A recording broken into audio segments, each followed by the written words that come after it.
নিপীড়ন, খুন, হত্যাকাণ্ড, আমরা দেখেছি মবতন্ত্র, আমরা দেখেছি আমাদের যে সরকার ক্ষমতায় এসেছেন, ইন্টারিম সরকার, সেই সরকার নিদারুণভাবে ব্যর্থতার পরিচয় দিয়েছেন মানুষের জানমাল নিশ্চিত করার জন্য।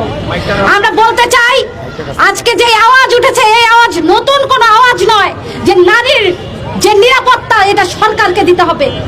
আমরা বলতে চাই সরকারকে তার দায়িত্ব পালন করতে হবে।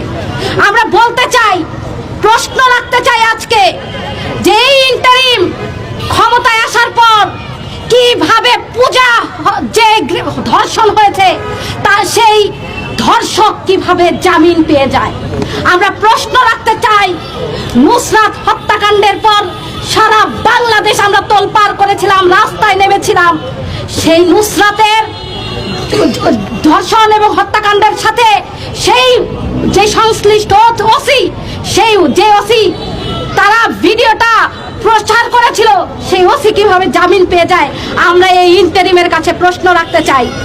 আর প্রশ্ন রাখতে চাই, 7 মাস লাগলো এই কথা বলতে যে এই ধর্ষণ, নারী নিপীড়নের বিরুদ্ধে জিরো টলারেন্স, এটা 7 মাস লাগলো যখন সারা বাংলাদেশের নারীরা, সাধারণ শিক্ষার্থীরা রাস্তায় নেমেছে, তখন আপনাদের মনে হয়েছে যে জিরো টলারেন্স। আমরা জিরো টলারেন্স দেখতে চাই।